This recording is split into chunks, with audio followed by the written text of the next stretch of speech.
ना हर्षित राणा मारेंगे गंभीर भाई मेरे को ले लो भाई, गंभीर सर मैं hi sir. This is what the Indian legend Shrikant had to say about Harshit Rana.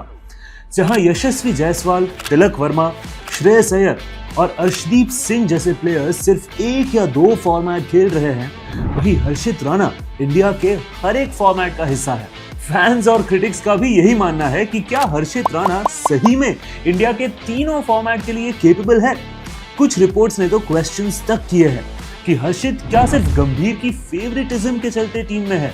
50+ का bowling average in test format, 10 से भी ज्यादा की economy in T20I format and सिर्फ 8 मैचेस का एक्सपीरियंस ODI फॉर्मेट में. Is he really the exceptional bowler India is looking for?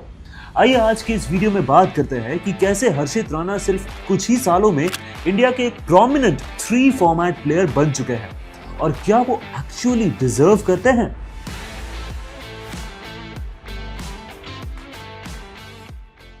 जहां सूर्य कुमार यादव, वरुण चक्रवर्ती को आईपीएल में डेब्यू करने के इतने सालों बाद एक या दो फॉर्मेट में जगह मिलती है, जहां अभिमन्यु ईश्वरन और ऋतुराज गायकवाड़ को डोमेस्टिक में अच्छा परफॉर्म करने के बावजूद इंडियन टेस्ट टीम में जगह नहीं मिलती है, वहीं हर्षित राणा जिन्होंने आईपीएल 2022 में डेब्यू किया है, he is a part of all the formats for team India in 2025. Gautam गंभीर के कोचिंग टेन्योर में हमने कई रिटायरमेंट्स देखी, कई बड़े प्लेयर्स को स्क्वाड से एक्सक्लूड होते देखा है, मगर फिर भी फैंस और क्रिटिक्स के लिए हर्षित राणा का टीम में इंक्लूजन सबसे कंट्रोवर्शियल डिसीजन रहा है. हर्षित राणा 2024 बॉर्डर गवास्कर ट्रॉफी में अपना टेस्ट डेब्यू करते हैं. He played 2 matches and picked up 4 wickets, मगर फैंस ने क्या नोटिस किया?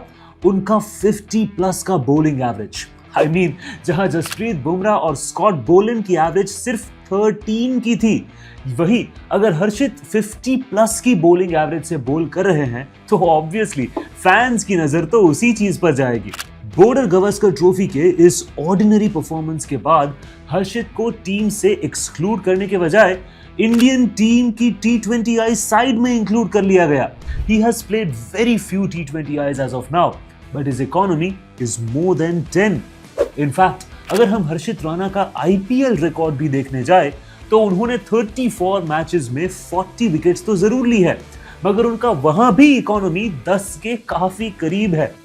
इन सभी चीजों के बावजूद अभी recently India versus Australia T20I series में हर्षित राणा को इंक्लूड किया गया, जिसके चलते fans and critics were not at all happy with this decision. I mean the highest wicket taker of India is sitting on the bench and Harshit Rana is in the playing 11. एक तरफ जहां यशस्वी जायसवाल को consistently IPL में perform करने के बावजूद T20I या तो इनफैक्ट ODI साइड में तक जगह नहीं मिल रही है, वहीं हर्षित राणा अपनी T20I डेब्यू के सिर्फ एक ही हफ्ते में ODI डेब्यू भी कर लेते हैं. हर्षित राणा का अगर हम ODIs में रिकॉर्ड देखें तो उन्होंने 8 मैचेस में 16 विकेट्स ली है और वो भी सिर्फ 20 की एवरेज के साथ. तो कहीं ना कहीं देखा जाए तो हर्षित राणा का तीनों फॉर्मेट में रिकॉर्ड सिर्फ ODI में ही अच्छा रहा है. So why not just pick him for the ODI team, right? Well, कई फॉर्मर प्लेयर्स और क्रिटिक्स ने हर्षित राणा के सिलेक्शन पर क्वेश्चन किया है. हालांकि गंभीर ने डिफेंड करते हुए इन सारे क्लेम्स को शेमफुल कहा. And in fact, he said that in order to run the YouTube channels, you should not blame or target a single individual. अब रीजन भले ही कुछ भी हो, चाहे रिकॉर्ड्स या favouritism, Harshit Rana is getting included in each format for Indian team, and currently he is proving his worth as well.